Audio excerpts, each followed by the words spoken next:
I've got no roots, but my home was never on the ground. I've got no roots, but my home was never on the ground. I've got no roots. I've got no roots. I've got no roots, but my home was never on the ground.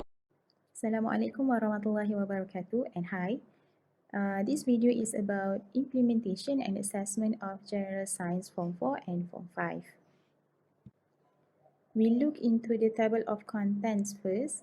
There are 5 parts included into this topic, which is the first one is discussion of selected chapter, and then teaching strategies and learning activities.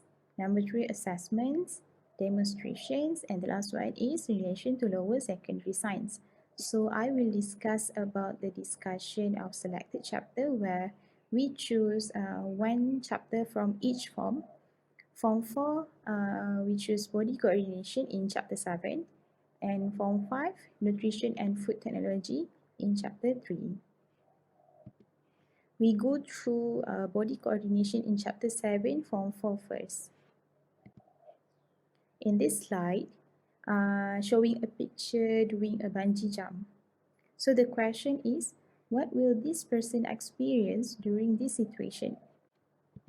Rapid heart rate, sweating, heightened senses, and rapid breathing. So how can this relate to body coordination? Have you heard about the adrenaline rush? So okay, this is how it works. And adrenaline rush is one of the body's vital defense mechanism. So during a stressful situation, will trigger the release of the hormone adrenaline, also known as epinephrine. It will release into the bloodstream. So basically, adrenaline rush happen during threat, stress, or excitement. Not necessarily doing extreme activities only cause adrenaline rush. Because by simply having stress time such as exam and job interview also can cause adrenaline rush. So back to the question, how this relate to body coordination? How this relate to the body coordination? So for body to react towards certain situations such as threat, stress, or even excitement, adrenaline have the responsible for fight or flight reaction. For example, it might make the body send extra oxygen to the lungs to help a person to run away. We go to the summary of this topic. In this chapter, students will learn about body coordination that include human endocrine system, disruptions to body coordination, and healthy mind. So before this, during Form 1, students already learned about coordination and response in Chapter 3, where they were exposed to the process of homeostasis. Homeostasis, they learn about process of self-regulating by an organism to maintain internal stability while adjusting to the external environment for survival. So in this chapter, students will learn more regarding the homeostasis, where it involves endocrine system and nervous system. This topic is very important because students be able to know how their body works by learning the type of endocrine glands, the importance of the glands, and they also will learn the effect of drugs and alcohol abuse on body coordination, where it could be the awareness for students at their early age. For example, hormonal imbalance and unclear speech are the effect or the cause of the drugs and alcohol abuse to human coordination. What will they learn in this topic based on the SKP? So for the 7.0 body coordination, they will cover 3 subtopics. 7.1 human endocrine system, 7.2 disturbance to body coordination, and the next slide will be showing 7.3, which is healthy mind. So looking at the human endocrine system, students will learn about endocrine system and its function. So we look into the suggested activity. Make multimedia presentation showing the main endocrine glands and their functions. So in my opinion, this activity could be very interesting and attract students' attention at the same time, because in this chapter there will be a lot of new words, new information that can make student confused. So by doing these activities, student will be able to visualize, imagine imagine how the endocrine glands look like, works, and the process involved. Okay, 7.1.2, in the endocrine system, in the same subtopic, student will learn about the cause and effects of hormonal imbalance on health. So, in the suggested activity, we will conduct a study on the cause and effects. I think this activity can strengthen student knowledge regarding regarding this topic, because student can conduct study on how certain disease occur due to endocrine system malfunction. For example, diabetes mellitus. So how this disease could happen or occur due to the endocrine system malfunction. So 7.2, disturbance to body coordination, which of course will be affected by alcohol and drugs abuse. They will learn about the types of drugs and example. So for the suggested activity, student can join talk from agency anti-dadah kebangsaan, pharmacists, or even prepare a review to explain the examples and effect of taking drugs. This is not it's not only give student knowledge, but at the same time awareness about the drug abuse. 7.3, healthy mind. So applying this knowledge not only just for students but also for their surrounding, because looking at the suggested activity here, students need to conducting a campaign to evaluate the importance of having a healthy mind towards family, workplace, community, and also country. While doing this kind of activity, it is not just giving the students awareness to themselves, but also can educate the society how importance of having a healthy mind. Okay, now we look into the application for this chapter, the effect of alcohol and drugs abuse on body coordination. So in this picture shows us two different views of liver, the healthy one, and as you can see here is infected liver. Why would this happen? This is because of the continuous consumption of large amount of alcohol drink and drug abuse that can cause toxic effect, resulting liver cirrhosis. Okay, next, this is stomach ulcer or peptic ulcer, which condition of the lining of the stomach is injured due to the alcohol, because alcohol can cause irritation to the stomach, the lining of the stomach. So the symptom is heartburn, bloatedness, nausea, and also vomiting.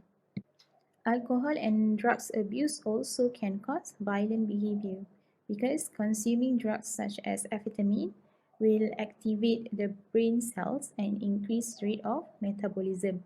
The consumer can become more active, unable to sleep, violent, and aggressive.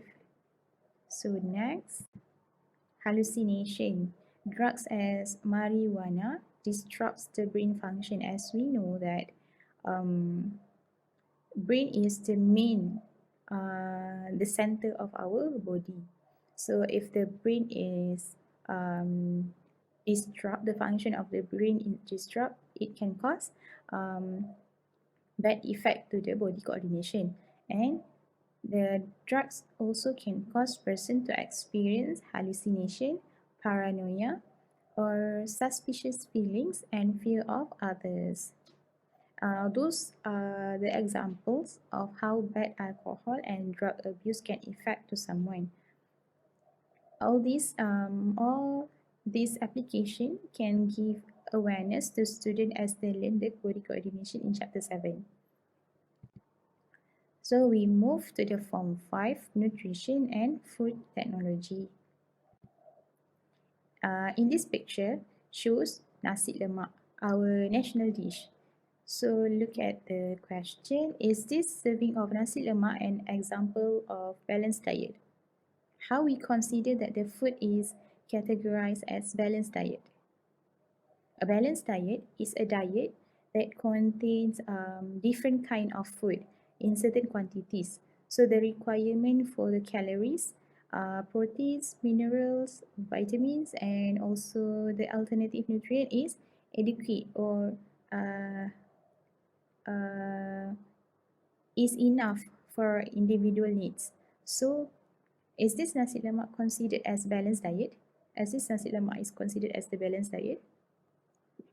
The answer is yes, because it is balanced with manganese, which is the nuts, and then protein that include egg, boiled egg, and also anchovies. So having a carbohydrate also, which is the rice and the cucumber. So however, it will be more fat than good for us if the rice is in a huge amount. So eat less rice to maintain the balanced diet. Okay, so we move to the summary of the topic. In this topic, student will learn about the diet balance, how to count calorie values, also covered about nutrition requirement for plant as well as food production. So previously, student already learned about the classes of food during Form 2. They already learned about this uh, food pyramid. So in this chapter, they will dive more regarding nutrition, not just involving for themselves, but also plant as well. This topic is very important for them to know the total calories they should consume in order to meet individual requirement, because it is very important because they can prevent malnutrition, obesity, anorexia, and etc. This topic also exposes students to the nutrient that need by plants. Um, at the same time, students get to know the food production technology, which can increase the quality and the quantity of the food. This topic gives students ideas of how food will processed by using variety methods such as fermentation, pasteurization, irradiation, and etc. This method I will show in the next slide, at the application slide. Okay, now we go through the SKP. What will they learn in this topic? Nutrition and food technology. This chapter is quite a lot because they have 6 subtopics. So we look into the 2.1 balanced diet and calorific value. In this subtopic, we'll cover on the balanced diet, estimate the energy value in food samples, and the effect of consuming calories, which is we will showing at the next slide. So we look into the balanced diet. The suggested activity here is carry out Q&A session to recall the balanced diet, factors that affect calorie requirement, and the amount of energy needed by an individual. And then for the estimate the energy value in food samples, suggested activity here is determine the energy value in food samples using calorimeter bomb. Okay, next. This is what I said before, the effects of consuming calories that do not meet individual requirement. The suggested activity here can collect information about the effect of consuming insufficient or excessive calories. This can relate to the Malaysian lifestyle, to their eating habits, and its effect on their health. For example, that I showed before about the nasi lemak, right? So they can use that kind of example to count the calorie intake. And then next subtopic is student will learn about plant requirement that include macro and micronutrient and the effect of the nutrient deficiencies on plants. So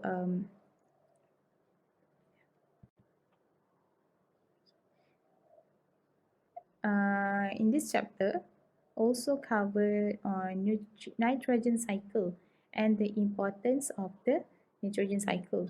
As for the cycle, it can be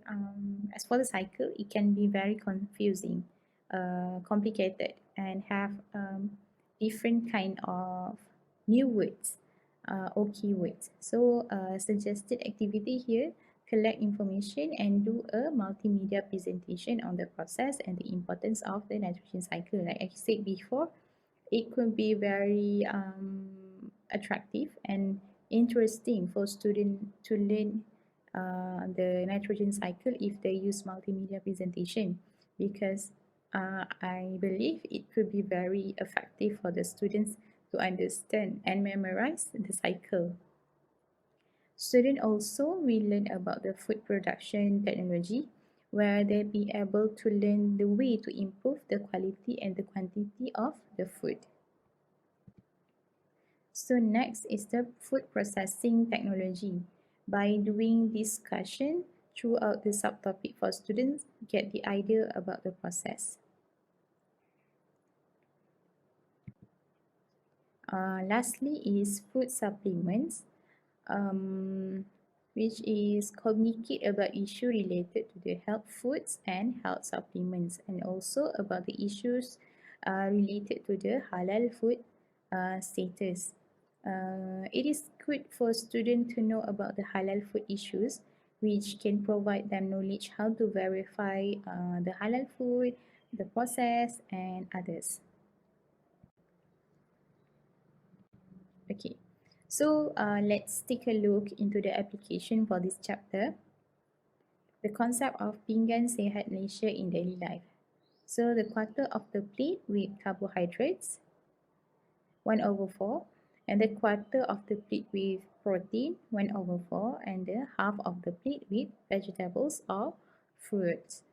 So by learning this chapter, students are able to know how to make sure that they achieve their individual requirements, especially in counting the calorie intakes.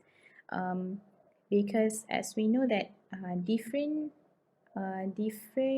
individual have different nutrient requirement. So by learning this chapter, they know what should they take and what should not, because it can avoid or prevent the bad effect of the excessive or deficiency nutrient towards our own body. Okay, next, this is the application, but the application is the food processing technology. Fermentation in Malaysia as well, we have so many kind of fermentation food, such as tempeh, soy sauce, cheese, yogurt. So not just be able to enjoy the food, student can be very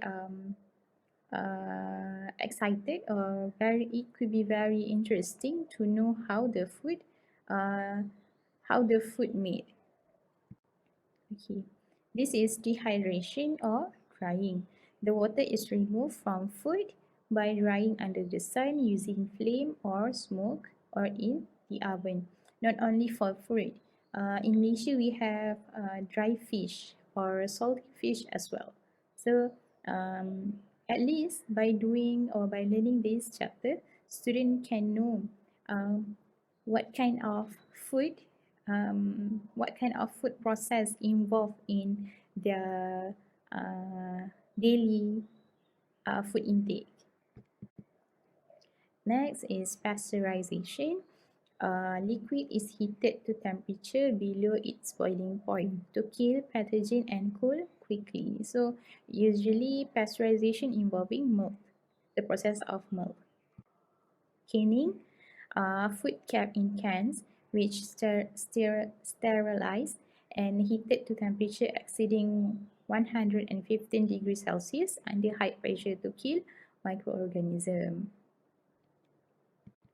And the last one is irradiation. The food exposed to ionizing radiation such as gamma ray ultraviolet ray and X-ray to kill microorganisms.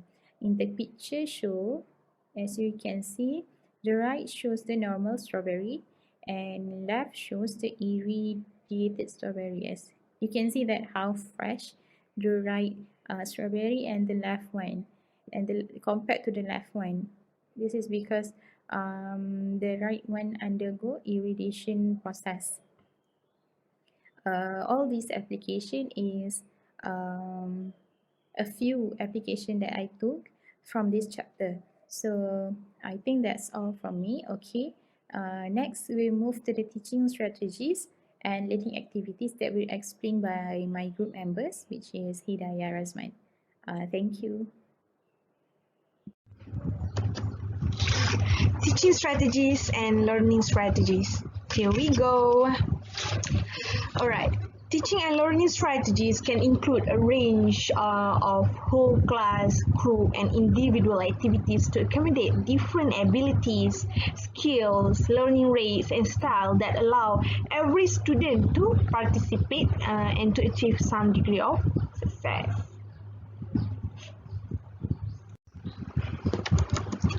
Okay, as we know, the virus outbreak that we call it as coronavirus that left the government with no choice but to announce MCO, that is Movement Control Order.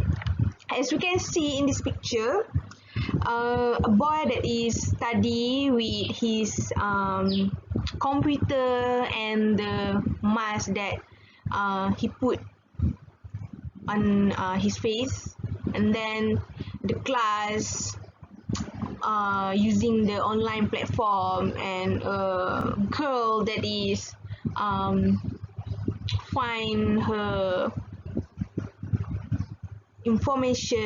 more information in her laptop, Okay, so the online distance learning, or we call it as ODL, is the latest platform that is used in teaching and learning process due to this virus outbreak. So the suggestion for teaching strategies and learning activities will be considering this issue, and will include the ODL concept in approaching 21st century learning.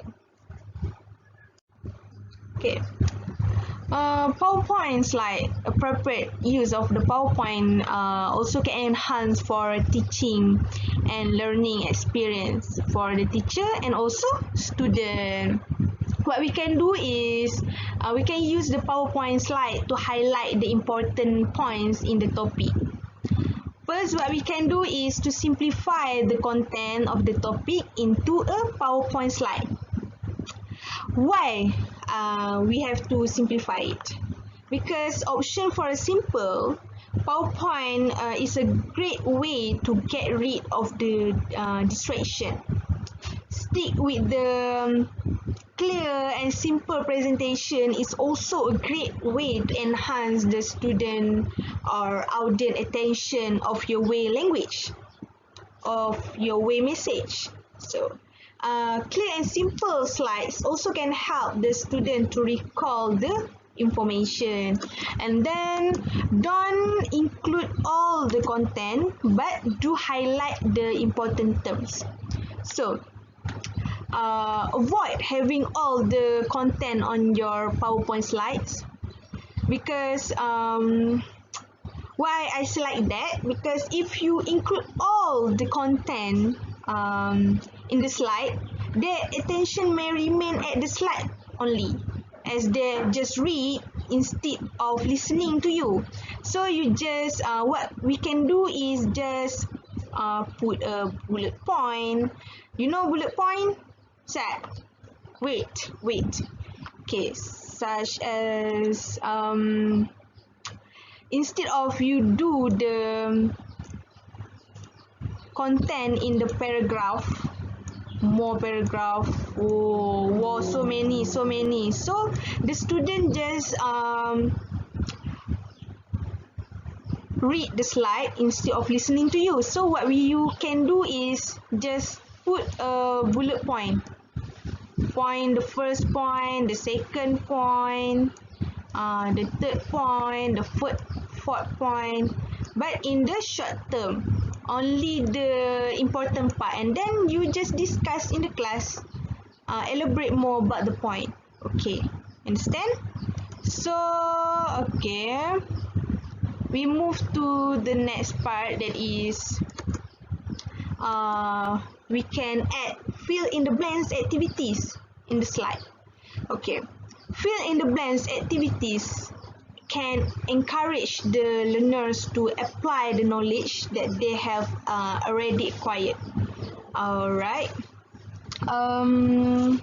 For example, the student from the science student, okay, science subject, study about the homeostasis. Homeostasis is refers to the maintenance of the inter-environment that in the body of organisms, such as temperature, water, pH, blood pressure, to be balanced and stable condition. So, the example for the fill in the blanks activities that they already study about homeostasis, what we can do is, first, homeostasis. H. This is just a clue lah. Homeostasis.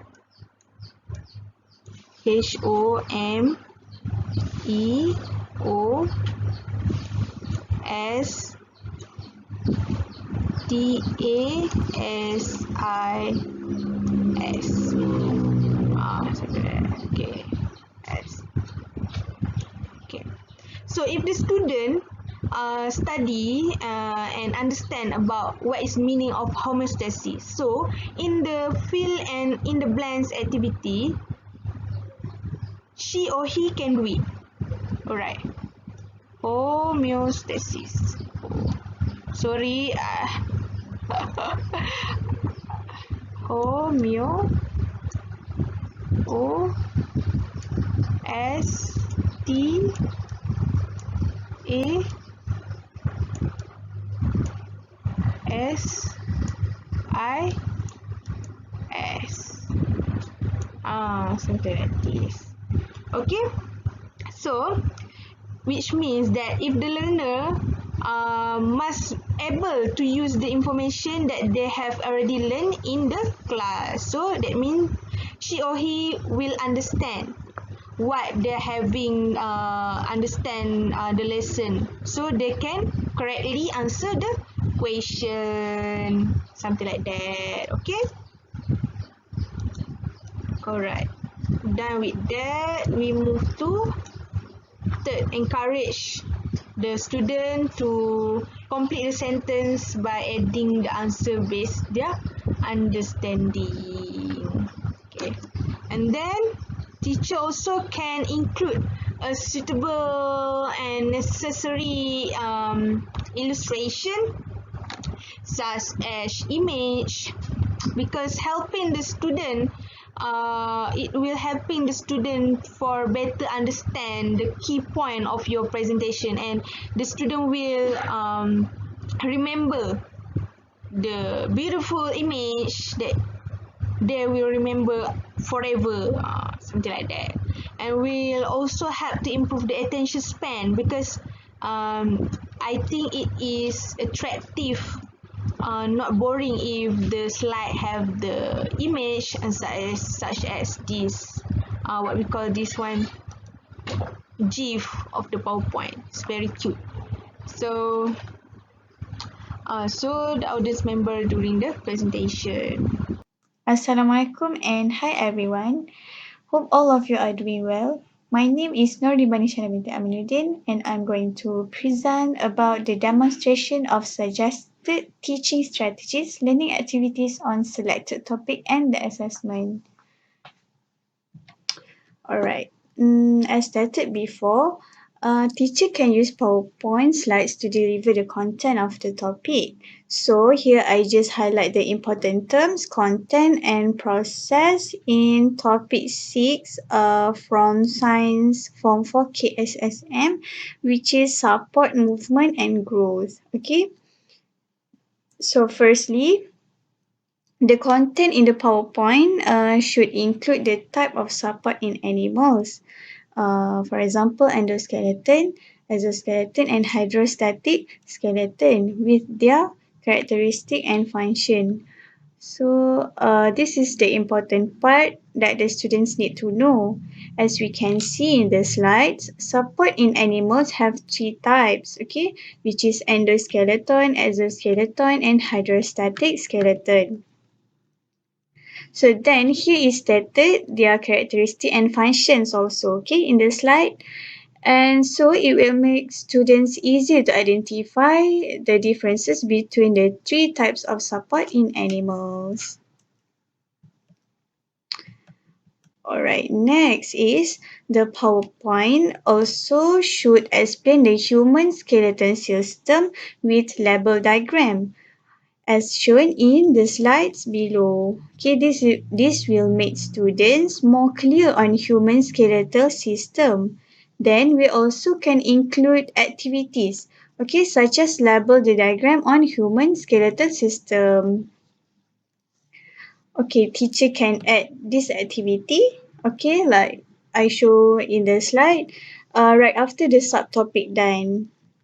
For example, teacher can pick random name or any students volunteer to label the diagram.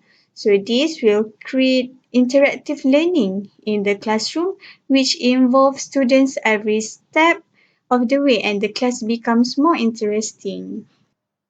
So next, teacher also can list the function of joints and muscles in movement and included the problems related to of joints and muscles in daily life.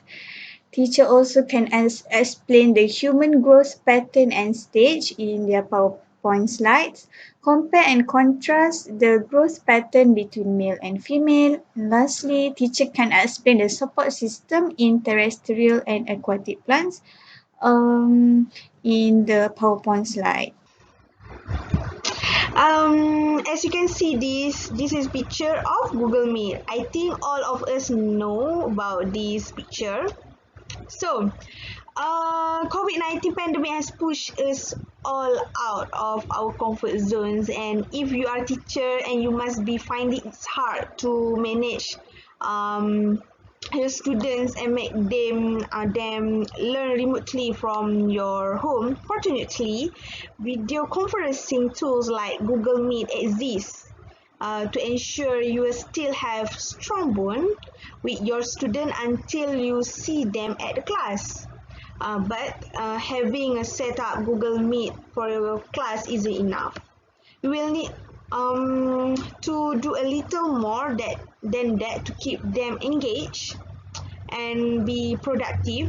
In these slides, we will discuss a bunch of activities and ideas that can you follow to light up your teaching game and also make them the distance learning fun for the student. Okay, first, as we know, the online platform, the Google Meet can use as online platform to gather your students in one online room. First, we can create or starting a class call using the Google Meet. We can create a link and then post the link to the WhatsApp group, to the Telegram groups, or email through the Google Classroom to inform about the class or the Google Meet. So the student can gather together in the Google Meet. Okay. Next, we can create a group for discussion among the student. As a teacher, you can create learning circles and allow the students inside them so that they can discuss a certain topic or do their assignment together. So creating the discussion groups can be structured way of teaching your students how to learn together so that they can gain more ideas than they work individually. And then you can manually create multiple learning circles for your students with the help of Google Slides and Google Meet and assigns your students to different groups. As you know, the Google Meets have a tools that we call it as breakout rooms that can create a group for discussion among the student, and then record your class for the student to recap. Like the other collaborative tools in the market, Google Meet also has its own recording tool to save the proceedings of a meeting. You can use the meeting recorder to save and store your classroom session so that you can share them with your students to give them a recap of what was taught in the class. Okay, and then last, play the games with the students. If making your students do something was hard enough before the pandemic, it's an even tough task if you required to do so with the remote classes. One way you can approach online learning and keep your students' interest is by playing games with them, be the trivia games, or you can use Kahoot in the Google Meet. Any games that you can do together with your students. Playing game with your students will keep them excited about upcoming classes and help them for feeling miss on the social activities with the other students. So you can use the Kahoot in this Google Meet. Okay? Teacher can use Google Meet also in their learning strategies. Okay, so Google Meet is the best alternative to teaching from a physical classroom. With Google Meet, schools can maintain the flow of communication between teachers and students. So, how to use Google Meet? Alright, through Google Meet, teacher can send the meeting link to students via a messaging app or email. For example, WhatsApp, Telegram. Okay, and then teacher can invite students through a link to join a live session learning. Okay. Next, teacher also can share the content of your screen. For example, PowerPoint slides, videos from YouTube, and also notes, some notes, PDF notes. Okay. So teacher also can draw over a whiteboard to explain things better to their students. So as an educator, teacher also can chat with their students to discuss certain topics, okay, at the chat room. Moreover, teacher can interact with students better, take their attendance and diversify students into different sections within a classroom. Okay, through Google Meet, we can teacher can take their attendance. Okay, so how to take their attendance? Teacher can install the Google Meet attendance extension on Google Chrome to get things done. Lastly, teachers also can record your class for students to recap. Okay, Google Meet has its own recording tool to save the proceedings of a meeting.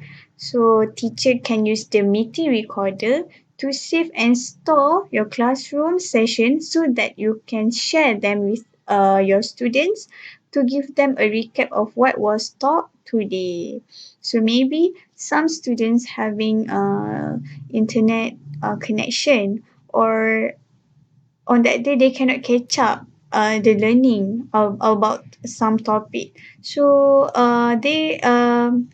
they can repeat to watch the classroom recording. Okay, in this way, the students who cannot attend the live session, they can also know about the topic, okay, in taught in that day. In this video, I'm going to show you the behind the scenes of how you can use quizzes live in living color during a Google Meet with your students. So Before we begin, I want to show you how I set up the stage, so to speak.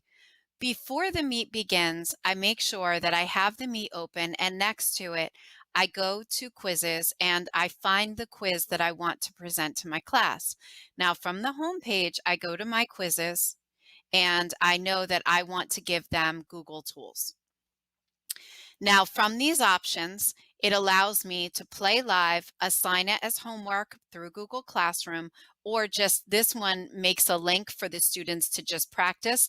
This does not give any feedback or data to the teacher. Okay, so I'm going to click on Play Live. Now, this is the screen I stop on, and our district has a great extension called Resize Tab. And now that those two tabs are open, I have nothing else open up here. I click that little blue box that says Tab Resize, and it says, how do you want your screens to be? Well, I want them to be side by side.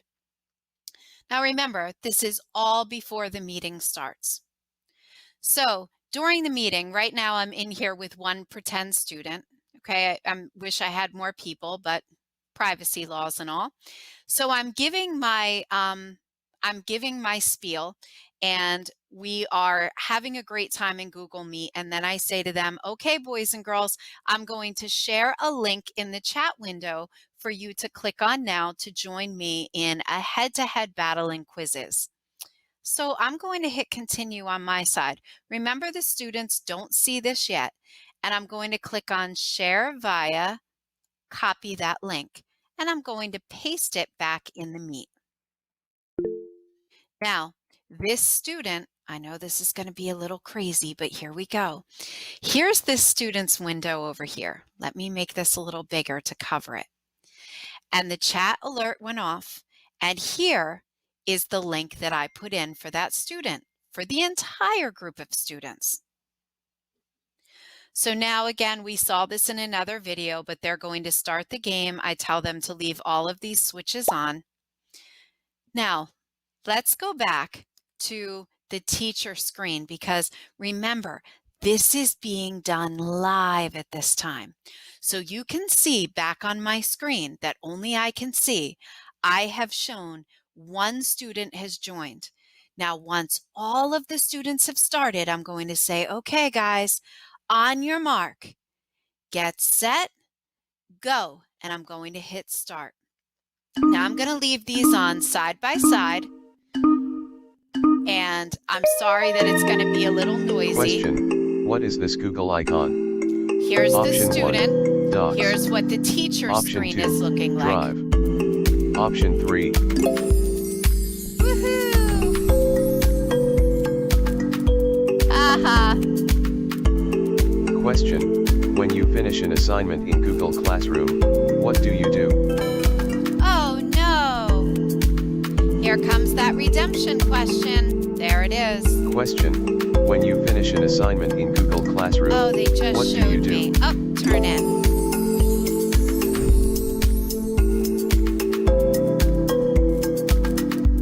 Now, on the student side, you're going to see that the student gets to see a lot of information.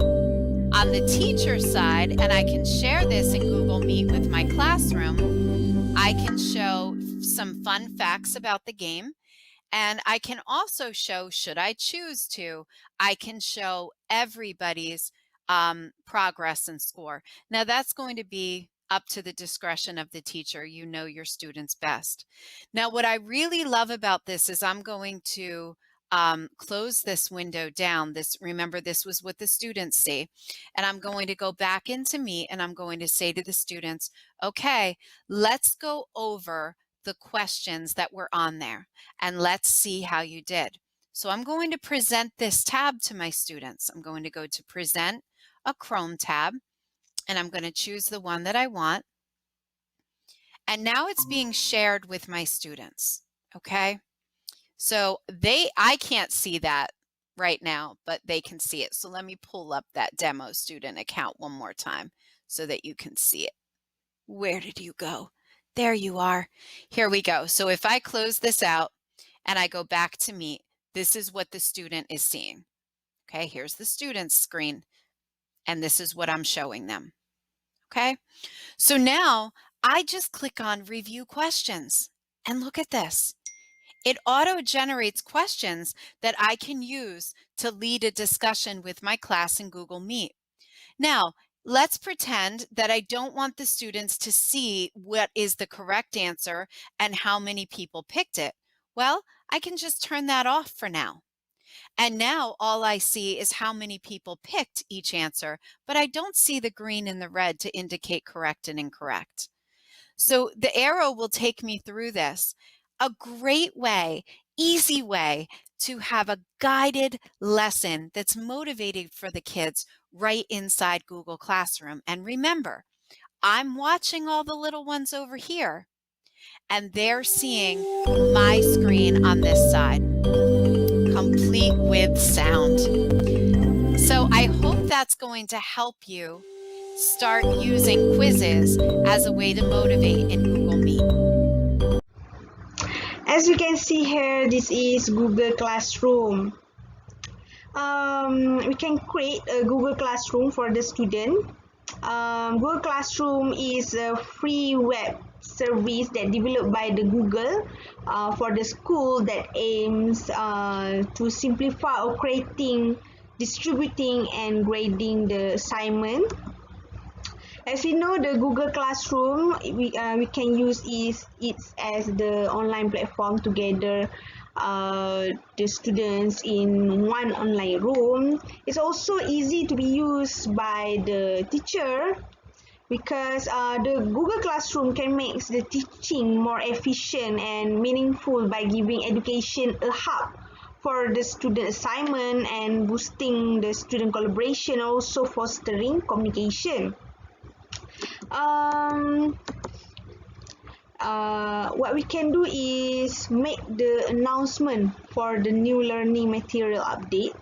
You can upload your own learning material from the internet in the Google Classroom, such as the PowerPoint or the videos, the YouTube. You can put the link of the YouTube also to make the certain topic will be more clear for the student to understand. And then can make the online quiz and also collect the attendance. Can use the Google form to assess your student understand about the today's learning by creating the quizzes. And after the students have read or learning materials, ask them to discuss in the Google Classroom about their understanding and give their opinion about the topic. Then we move to Google Classroom. Okay, Google Classroom, most popular tool in online learning. For teachers and students, the education-friendly platform Google Classroom brings the benefits of paperless sharing, assessment, and digital collaboration to classrooms. Before I show the demonstration video on how to use Google Classroom, so I will explain the essential guide first.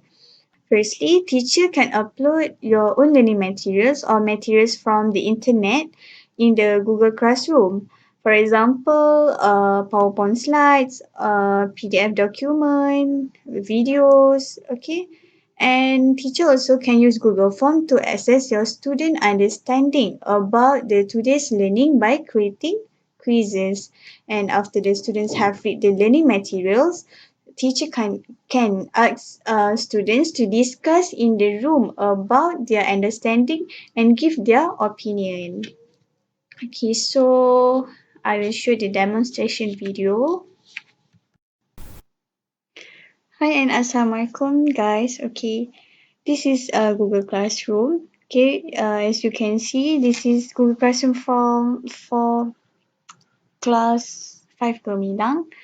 Okay, this is the materials for chapter 2 nutrition. Okay, teacher can upload materials. For example, this is the PowerPoint slides. Okay, chapter 2 nutrition and food technology. Okay, next, teacher also can upload learning materials such as videos from YouTube. Okay, this is videos from YouTube.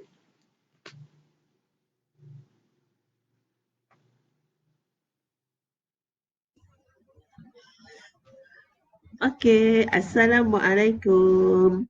Okay, so girls, today we'll continue our syllabus.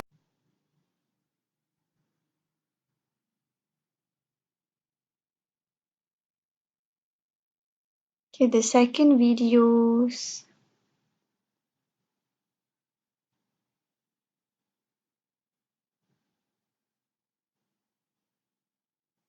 Welcome to Moo Math and Science. In this video, I'd like to talk about the nitrogen cycle. Our atmosphere is made up. Okay, I will not show the full video, okay? And this is the notes for chapter 2, Form 5 Nutrition and Food Technologies, the additional notes.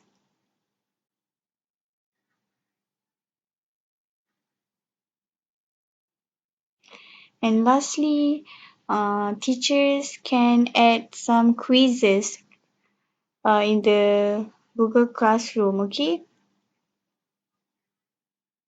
Right after the students have watched all the videos and has go through the learning materials, so students can I can answer the question in the quizzes.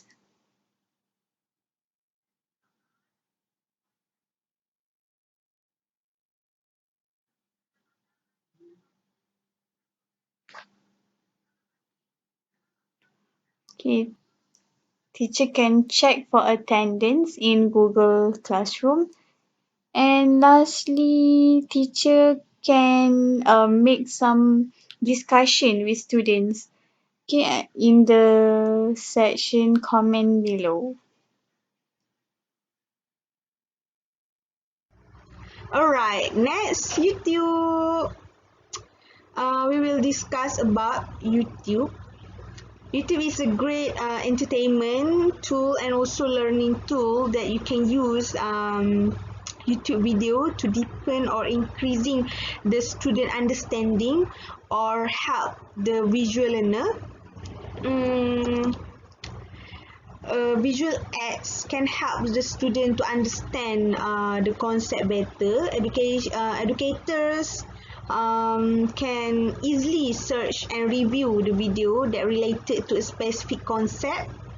As we know, the use of video can stimulate the cognitive processes of the thinking, reasoning, problem solving, decision making, and also creating.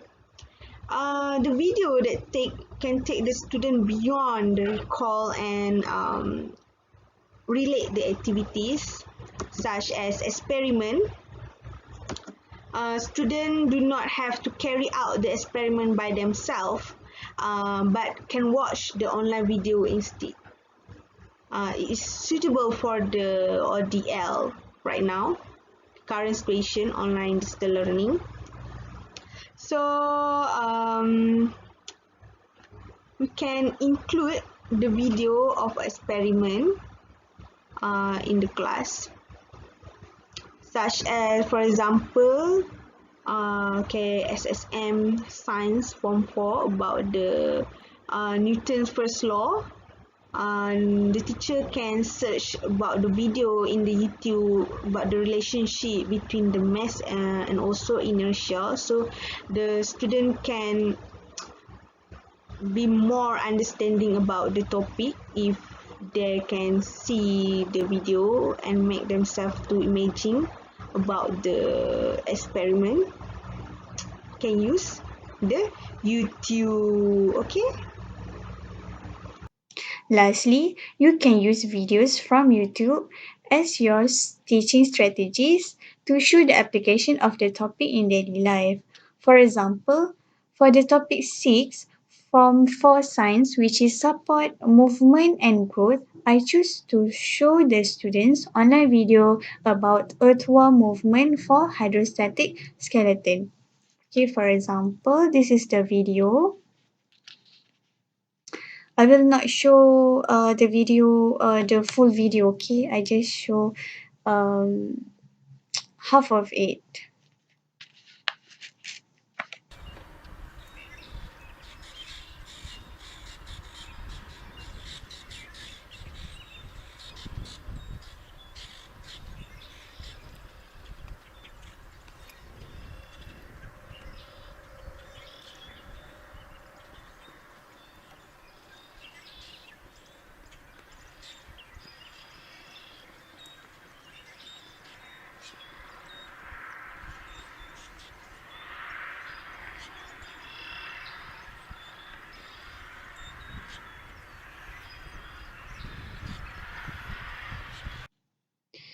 And also online 3D animations to explain the involvement of antagonistic muscles movement in bicep and triceps.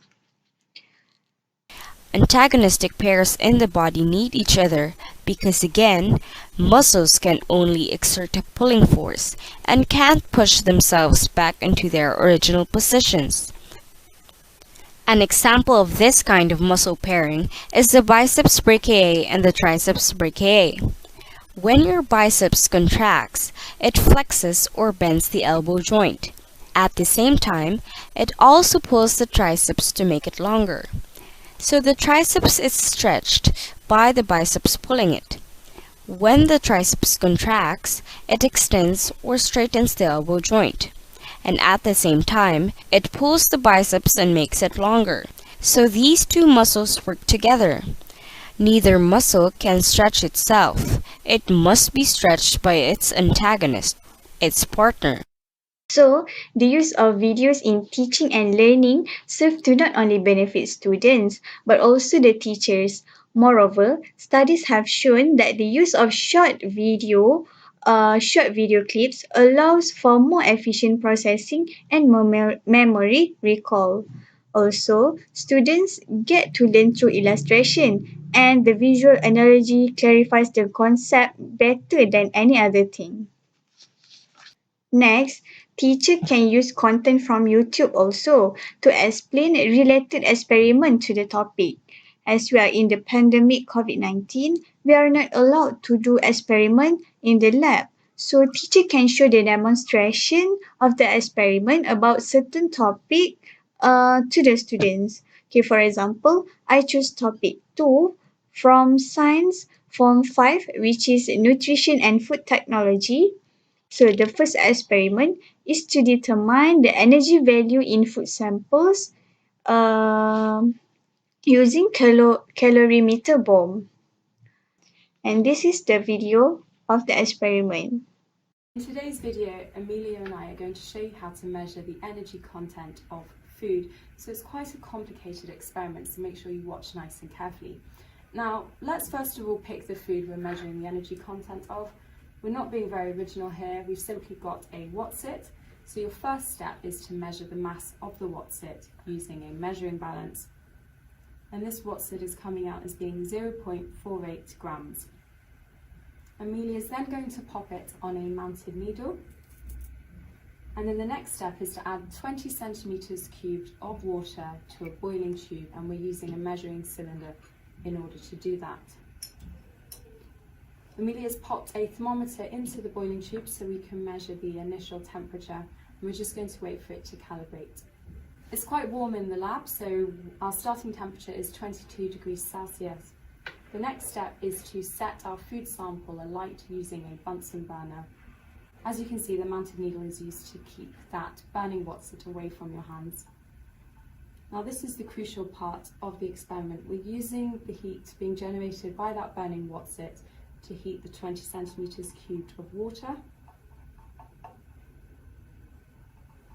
That's amazing. The temperature's really rising. It's really crucial that you allow your food sample to burn completely. And it's really important that we have a heat-proof mat here to catch any of the cinders. So I'm now looking at the thermometer to see the final temperature reached, which I can see is 45 degrees Celsius. So that means the experiment is complete. So to find out E, the amount of energy released by that food, we use the equation Energy equals mass times specific heat capacity times change in temperature. Crucially, the mass is the mass of water heated, so 20 centimetres cubed of water is the equivalent of 20 grams of water. So we do 20 times the specific heat capacity of water, which is 4.2, times the change in temperature, which remember our final temperature was 45 degrees Celsius, our initial temperature was 22 degrees Celsius, so our change in temperature is 23 degrees Celsius. So do 20 times 4.2 times 23 in order to find out the energy released. If you want to find it out per gram of food, you simply need to divide that number by the original mass of the food, which remember was 0.48. So I've used my calculator to find out that the value of the energy content per gram of Watsit is 4,025 joules per gram. So make sure you can use that equation.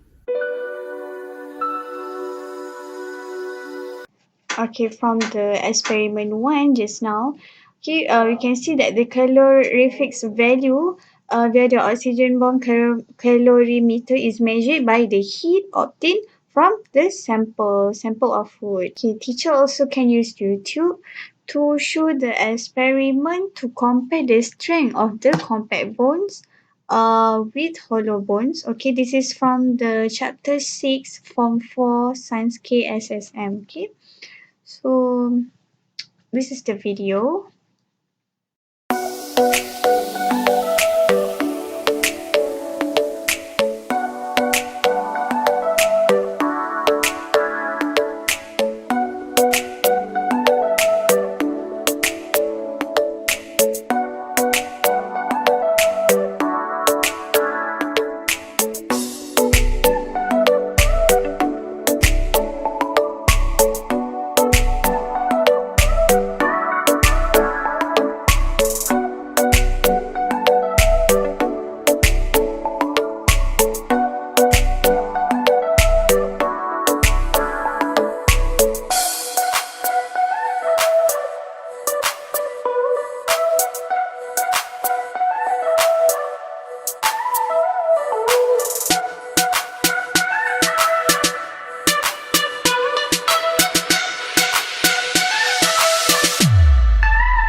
Okay, from the experiment to compare the strength of the compact bones with hollow bones. Okay, this activity compares the relative strength of solid bones with hollow bones.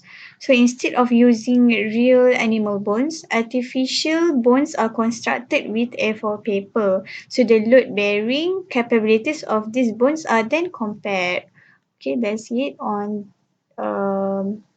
experiment to compare strength of the compact bones with hollow bones. Okay, I think that's all from me. So, Assalamualaikum warahmatullahi wabarakatuh and thank you.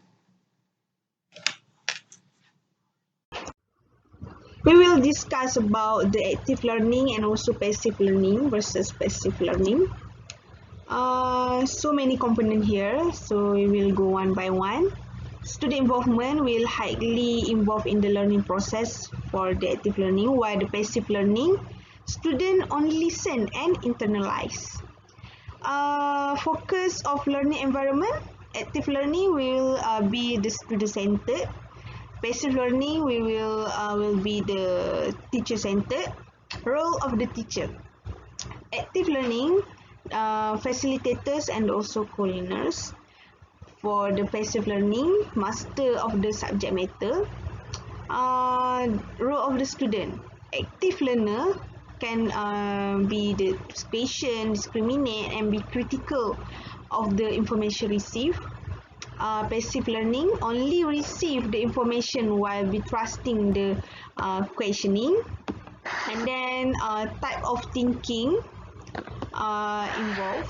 Active learning will facilitate the divergent thinking, and then passive learning facilitates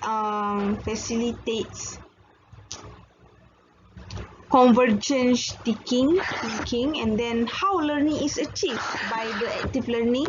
Active learners synthesizing information received, and passive learning will internalizing the information. So what will be conclude in this slide? The active learning is the form of learning wherein there is active involvement of the students in the concerns, activity and discussion, while the passive learning is when the learners acquire knowledge without making any conscious effort.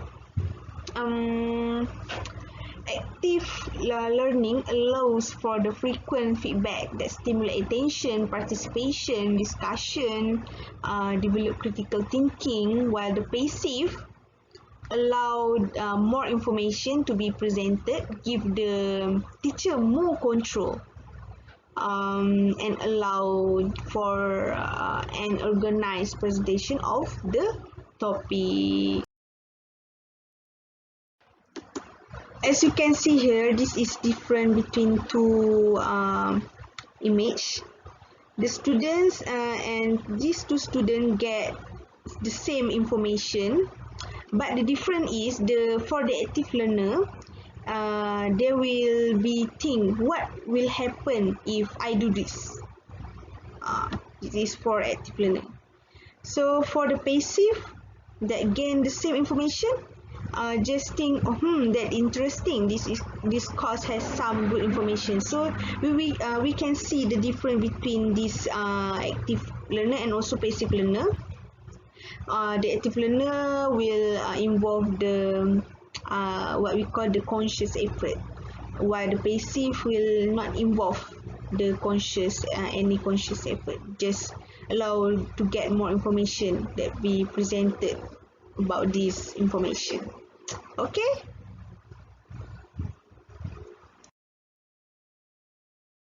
Okay, after you see the example that I give to you guys, we will discuss about the advantage and also disadvantage for the active learning and also passive learning. Advantage for the active learning will get the frequent feedback, stimulate attention, participation and also discussion, and will develop the critical thinking, while the passive learner, its advantage is allow more information to be presented, more organized presentation of the topic. Then we move to disadvantage. It also have their disadvantage, that is for the active learner, difficult to develop well-planned lessons. Students may become distracted because they have always in their head, why, what if I do this, what I can get if I do this. And then minimal amount of information that can be shared. And then for the passive learning, their disadvantage is boring because they just allow the information to be presented by their teacher or lecturer. And then this will allow student become disengaged, and then the knowledge gain may be superficial and also minimal feedback from the passive learner. So the question for today is, suggest the other teaching strategies that are relevant for the 21st century learning other than I discuss to you guys. Can you suggest? And then the second question is, which method is the best in the learning process that relevant in 21st century, whether active learning or passive learner?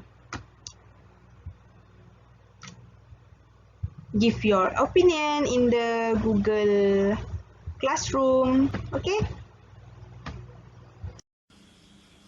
Okay, next we will move to the assessment.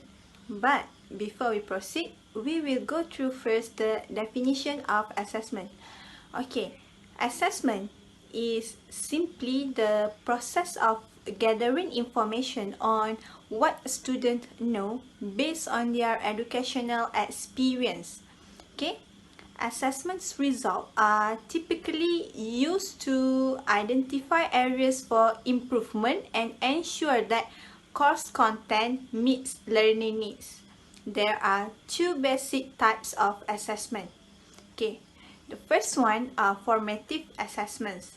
Formative assessment is an assessment that occur within an online courses or lesson and are used to determine how well a student is learning the material. They are best when they are ongoing, consistent, and provide critical feedback to the learners. The second one is summative assessment. Okay, so summative assessment is sometimes referred to as a final exam and measure what the student has learned after completing a course. They can validate how well your content supports the course's overall learning goals. Obviously, assessments are about more than just grades. So when meaningful and well constructed, they help students gear up for success by challenging them to reflect, interact, and apply their knowledge to answer questions, solve problems, and communicate information. There are several things that educators can do to assess their students' understanding in the classroom. Okay, the first thing is an online quiz. Quizzes are a traditional assessment tool. Plus, when paired with technology, they are an excellent way to engage student learning. Quiz questions can take several forms such as multiple choice, fill in the blanks, and hotspots. One benefit of quizzes is that they are short and easy to access. Another is that question order and option can be randomized, so each student quiz is unique. Okay, so online quiz are ideal for measuring learning results across a wide audience. Since each student takes the same test, you can compare and contrast results across different classes, schools, or communities. A non-graded online quiz can be given before the start of a lesson to gain a baseline measurement of a student's existing knowledge. You can also embed a knowledge check test into a module to reinforce concept taught in the lesson or make a final grade test at the end of the course to evaluate students' overall performance. Online quizzes can be easily created using Kahoot, quizzes, and also Google Forms. Okay, next is online presentation.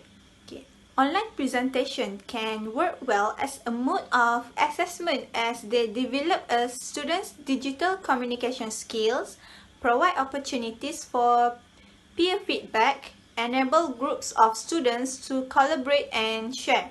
Okay, presentations also make the learning session is interesting.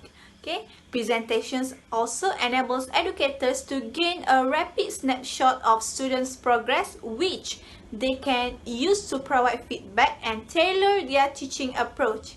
Online presentation require a higher level of digital capability and confidence from students and staff, as well as reliable access to technology. Students sometimes can find access presentation is stressful. So, if the educators plan to use presentations as a form of assessment, they should take steps to manage additional anxiety caused by having to prepare and present an unfamiliar environment. If the educators decide that it is necessary to use assess presentation, then they should ensure that students are clear about the assessment criteria. Are the educators assessing their knowledge and understanding of the subject, their ability to deliver a presentation, or both? Okay, next, the educators should guide on how to use the tools required to prepare and deliver the presentation. Okay, for example, the teachers show how to register and how to use Powtoon and Canva. Okay, then the educators will also need to consider whether their students' presentation needs to be live, which is synchronized, or whether they can do it asynchronously by creating and sharing a recording. Okay, so students have many platforms options to prepare their presentation slides, which are through Powtoon, Prezi, or they also can use Canva. Okay, so students are allowed to use any types of platforms as long as it does not limit their creativity in presenting their topic to the class. Okay, for example, when students are present about the topic of nutrition and food technology, they can simply put food chart, and they also can put an example of a healthy diet. Okay, for healthy diet, they can put any picture that represent it and explain to the class what should we have in a healthy diet, such as carbohydrate, protein, and so on. So by showing the picture, the other student will understand more about the healthy diet and can use the picture that had been shown as a reference for them.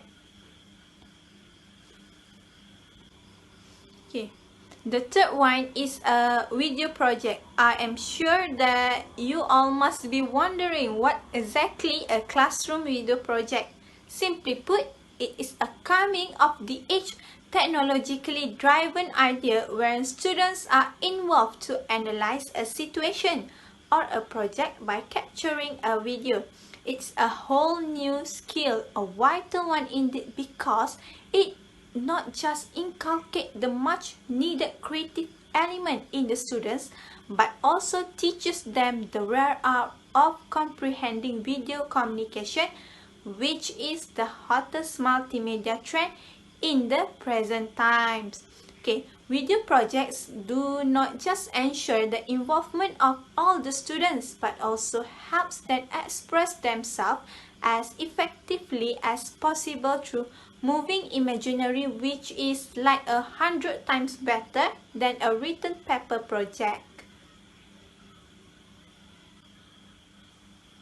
There are several reasons why videos project must be integrated into classroom teaching or assessment. It is because the power of a video is unmatchable and incomparable to the words. After all, even the shortest of videos have the power of creating such a long-lasting memory in the minds of its onlookers. Okay, so during a video project, students not just see but create memories while crafting and capturing a video, and scientifically it will prove to be more fruitful for the students who will be able to retain just every detail they have worked upon during the completion of the project. For instance, by referring to the topic of body coordination in Science Subject Form 4, students can make a video regarding on how our inner body works, such as in the endocrine system and nervous system. So, by showing it in the video, students will be able to understand more how our inner body works because they can see the whole process. Okay, then it has a lot to learn in terms of innovation and creativity when it comes to the task of infusing the rare talents of innovation and creativity. No classroom exercise does this job better than video projects for sure. Video projects are all about planning and developing new ideas, putting them into a well-crafted script, and then executing them to perfection until one gets a wonderful result in the forms of a speaking video that speaks for itself. Creativity and innovation attribute in every students get a real high once they are subject to such amazing video projects repeatedly. Okay, to produce a high quality video project, few steps should be followed by the students. First, students should start by outlining what they have to say, what they intend to show, and their main points. Okay. Then they should construct a script. Okay. Whether the students are going to perform in their video, use a voiceover, or simply write captions, they should know what they are going to say before they begin. Okay. Next, they should have a storyboard. Okay, students often have higher expectations than they can deliver. So by having them present a storyboard before filmings makes them plan each step of the process and encourage them to gather resources in advance. The next step is filming. Okay. The key to a good video project is the actual raw footage. Okay, consider blocking a few times for recording and having an alternate activity available for the rest of the students. Okay, then they need to edit the recording videos. Tools such as InShot and CapCut easily allow students to add soundtracks, voiceover, special effects, caption, and titles. And for the last step is publishing. Students can use platforms such as YouTube, WhatsApp, Telegram, or Google Classroom to publish their video. Online video sharing sites and class websites provide students with an even broader audience. And the last one is online homework. Okay. Online homework has its benefits for both parties, which are the teacher and the students.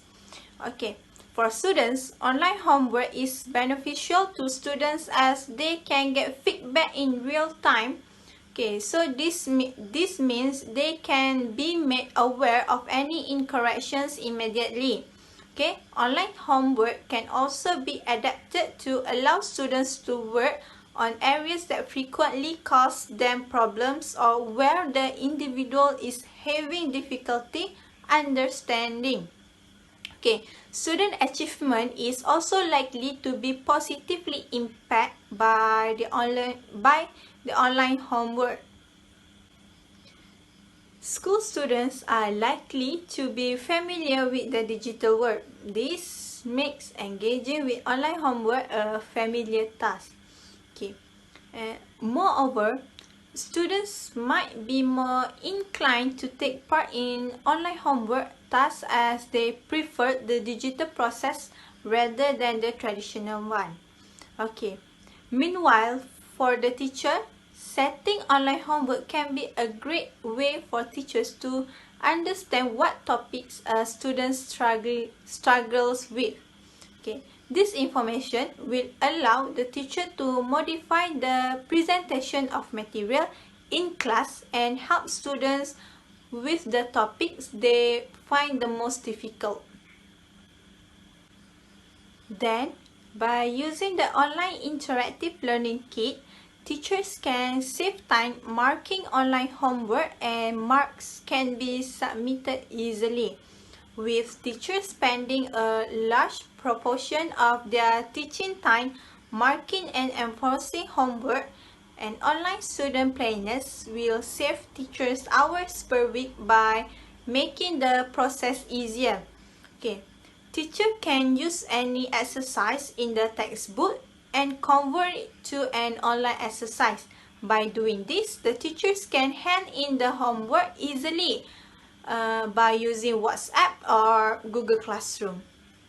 Okay, I think that's all about the assessment. We will move to the next topic. Thank you. Assalamualaikum and hi everyone. So just now my friends have talked about discussion, teaching strategies and learning activities, assessment and also demonstration.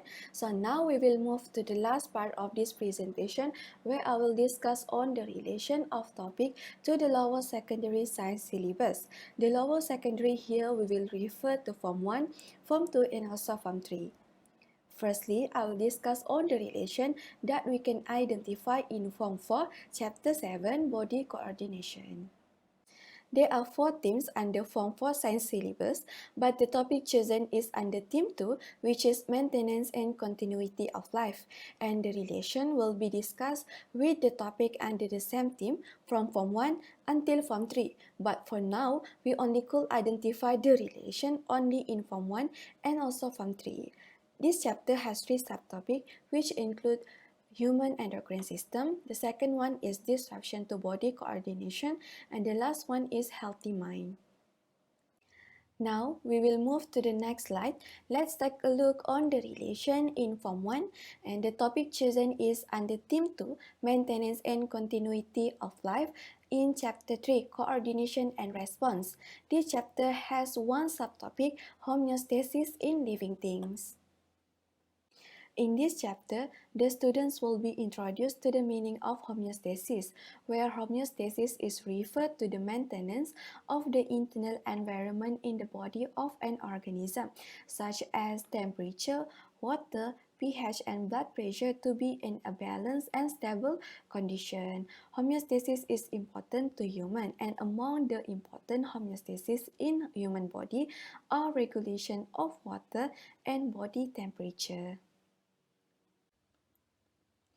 In Form 1, Chapter 3, Coordination and Response, the students will be learned about the regulation of water content in our body. So when the water content in our body increase because of we drink a lot of water, it will be detected by our brain.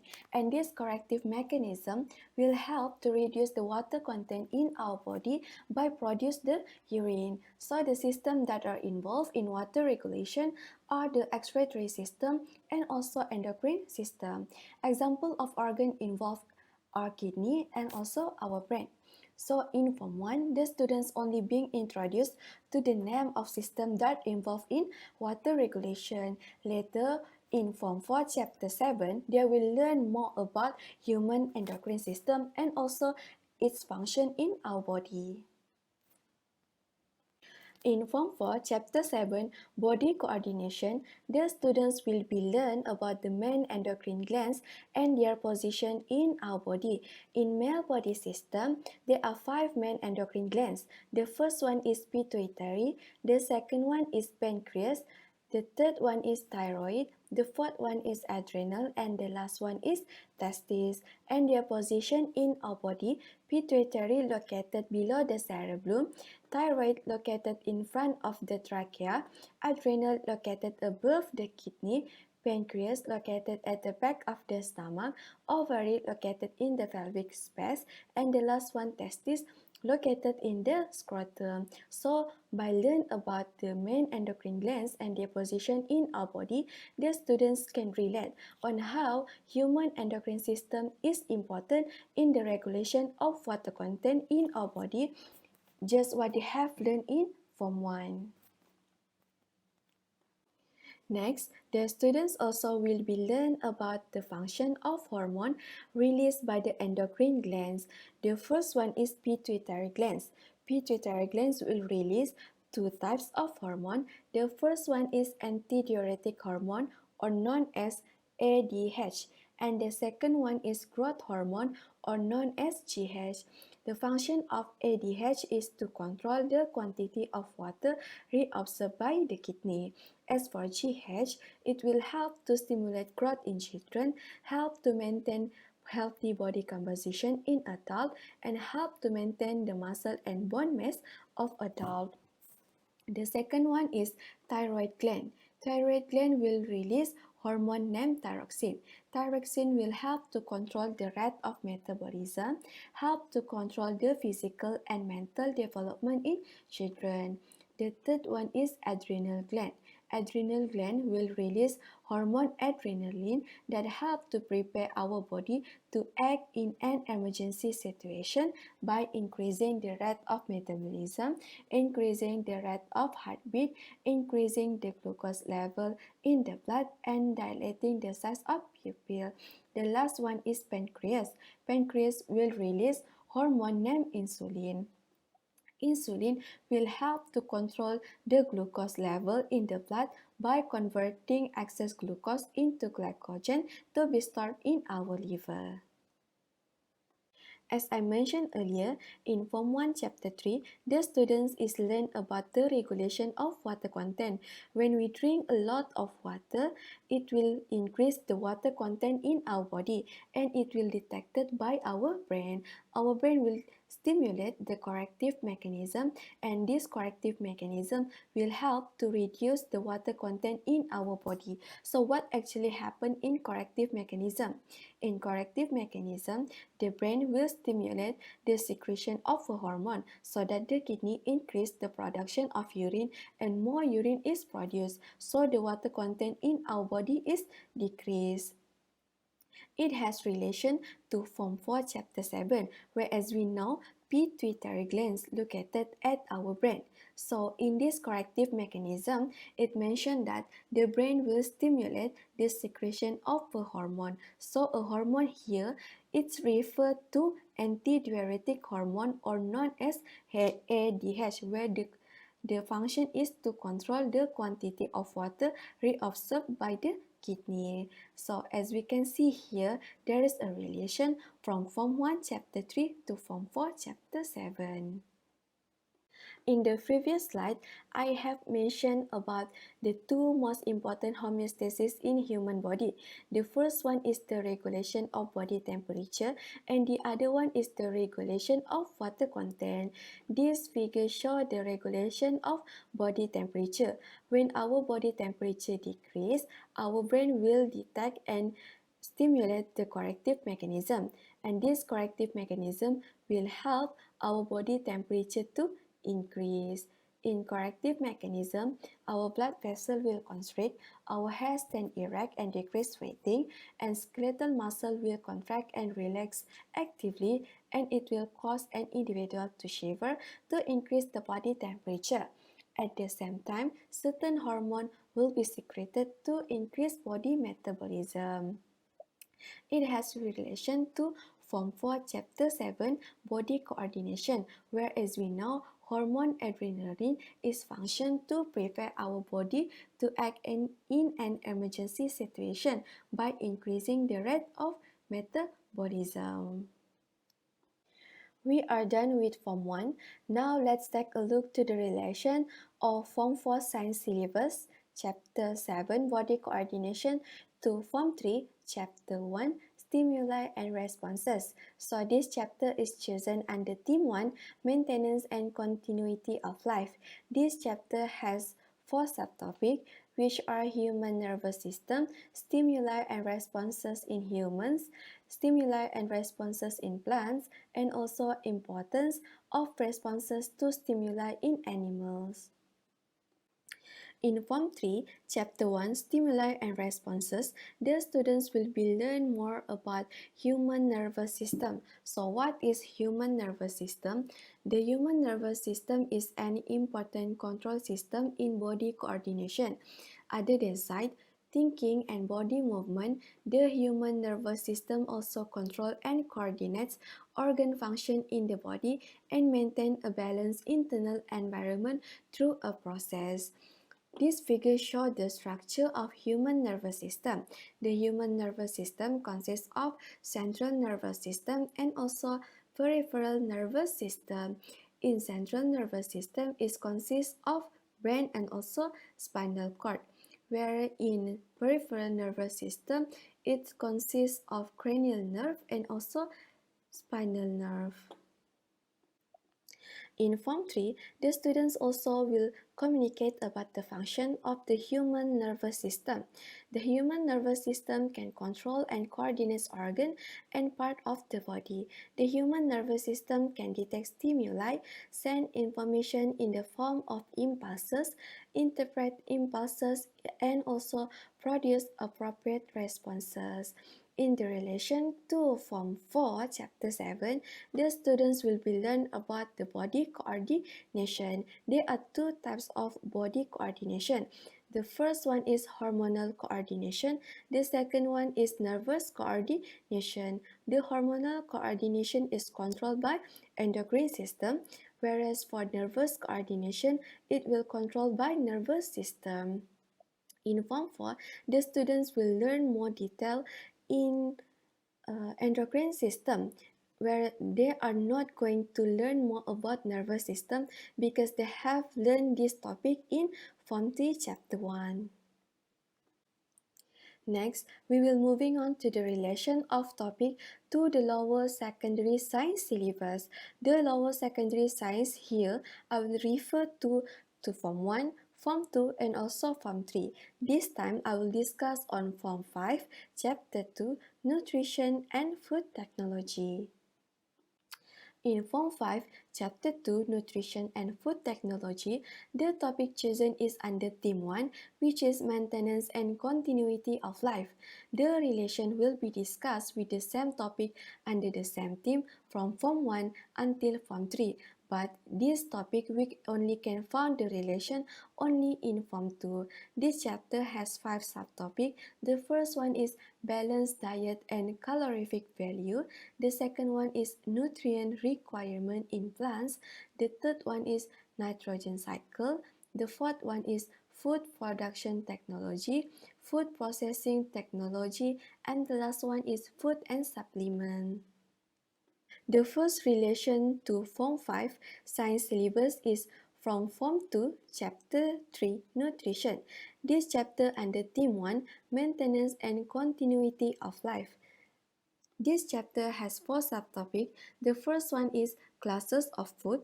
The second one is importance of balanced diet, human digestive system. The last one is the process of absorption and transportation of digested food and defecation. In the first subtopic of this chapter, the students will be learn about the classes of food. Our food is divided into 7 main classes, which are carbohydrate, protein, fat, vitamin, mineral, fiber, and also water. Each food class has specific function. In Form 2, Chapter 3, Nutrition, the students will be explained about food pyramid. The food pyramid is contain all the food classes with the right quantity that required in our body. Start from the top is fat, oil, sugar, and salt. We should eat sparingly. For the fish, chicken, meat, and nuts, half until 2 serving of chicken, meat, egg daily, 1 serving of fish daily, half into 1 serving of nuts daily. For milk and dairy products, 1 until 3 servings daily. For vegetable, 3 servings daily. For fruit, 2 servings daily. And for rice, noodle, bread, grains, and potatoes, 4 until 8 servings daily. So we can relate this chapter to Form 5 chapter 2. In Form 2 chapter 3, the students can relate what they have learned to Form 5 chapter 2. In Form 5, they will learn about concept of pinggan sihat Malaysia, or we known as suku-suku separuh. If we can see in this pinggan, there is a lot of food classes here to be in a balanced diet. We can see there is a carbohydrate, protein, vegetable, and also fruit. The students can relate to the food pyramid so they can apply the right amount of food should be in this pinggan. In Form 2 Chapter 3 and Form 5 Chapter 2, they will learn the same subtopic, which is calorific value of food. Food contains some basic classes such as carbohydrate, protein, and fat. All of these basic classes produce different quantities of energy when burned. The total amount of energy released when 1 gram of food is burned completely in the body is called energy value or calorific value. The total energy is measured in the unit of calorie or joule. 1 calorie is equal to 4.2 joule. 1 kilocalorie is equal to 4.2 kilojoule. What students have learned in Form 2 Chapter 3 may have different what they will learn in Form 5, because in Form 5 they will learn more about measuring the calorific value of food. The calorific value of food can be measured by using a special apparatus called bomb calorimeter, as shown in this picture. In this table, 2.1 shows the caloric value of carbohydrate, fat, and also protein that measured by using this bomb calorimeter. So basically, the students have learned about the basic nutrition since in primary school. They have learned about the 7 classes of food and also food pyramid. Thus, they will learn more about nutrition in depth of learning in higher and lower secondary school. This is due to the continuation of knowledge that will bring further to upper secondary knowledge. So now we have come to an end of our presentation. My groupmate and I have covered all the part in this presentation, and we have prepared the question in the Google Classroom. I hope you guys can participate to discuss the question, and if you have a question, feel free to ask at the comment section in the Google Classroom. Thank you for your cooperation. Assalamualaikum and have a good day.